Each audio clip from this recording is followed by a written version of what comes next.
morning. This is Joe Moses for SuccessProgress.com. Thanks for stopping by. It's our goal to provide relevant, meaningful content to our user community.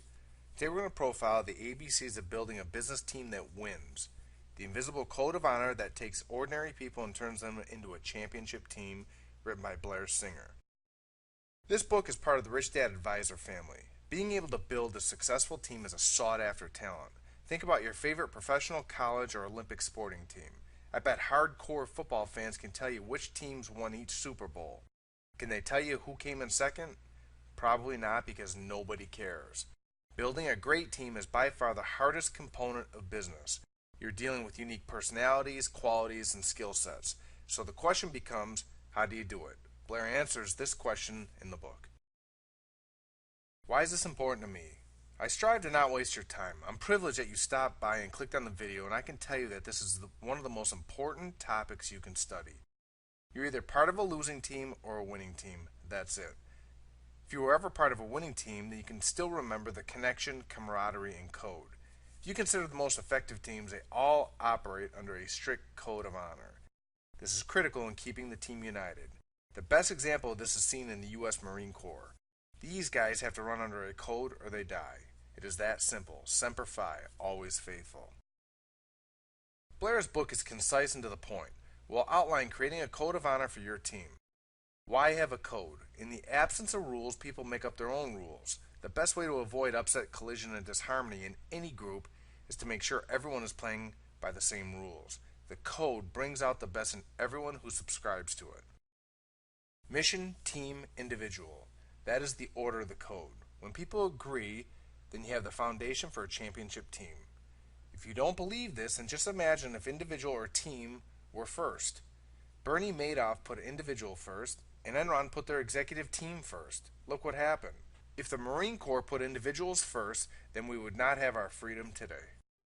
Drafting the right players for your team is crucial. The old adage of people are your greatest asset is not true. They have to be the right people. I can tell you that my biggest expense and losses in business have all been around hiring and recruiting the wrong people. I could have been on many retirements in my late 20s if I would have gotten this skill right. I would wager to say that over the years I've spent over 7 figures on the wrong people. This does not include all the heartache, counseling, and other crap that goes along with having the wrong people on your team. I implore you to learn this skill because it will save you years of heartache. It is cheaper to burn stacks of $100 bills than it is to have the wrong people on your team. Learn this skill now. Question: how do we get the right players on the team? 1. What kind of energy do they have? The highest energy wins. If the person is low energy, then don't recruit them. 2. Do they have a desire to win? This is critical because if they don't, then they won't for the team. 3. Are they willing to let somebody else win? 4. Are they personally responsible? 5. Are they willing to submit to the code? 6. Do they have unique talent or ability? Don't hire to fill space. This costs way too much. Blair discusses his results model and focuses on results means that it's too late. Focus on the chain that creates the results and good things will happen. How do you create a code of honor? This is tackled in the book and I'll outline a sample code here. Number 1. Never abandon a teammate in need. Number 2. Be willing to call and be called when the code is broken. 3. Celebrate wins. 4. Be on time. 5. Keep all agreements and clean up any broken agreements ASAP. 6. Deal direct. 7. Be responsible. 8. Be resourceful. 9. Never let personal stuff get in the way of your mission. 10. Be loyal to the team.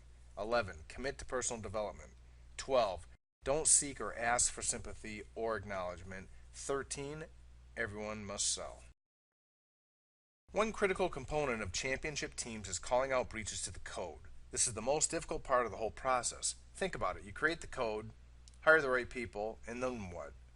If the team does not enforce the code, then the whole process crumbles. Everyone has to call out breaches to the code, even if it is your boss who breaks the code. I hope you found this short video summary useful. The key to any new idea is to work in your daily routine until it becomes habit. Habits form as little as 21 days. One thing you can take away from the book is knowing the power of teams. It took me to lose a ton of time, energy, and money to know the true power of teams. You can invest 15 minutes per day on leadership and influence and it will pay exponential dividends for you in the future. If you enjoyed this video, then please don't hesitate to pass it along. And if you want more detail, click on the link and purchase Blair's book, The ABCs of Building a Business Team That Wins. Thanks for watching and have a great day.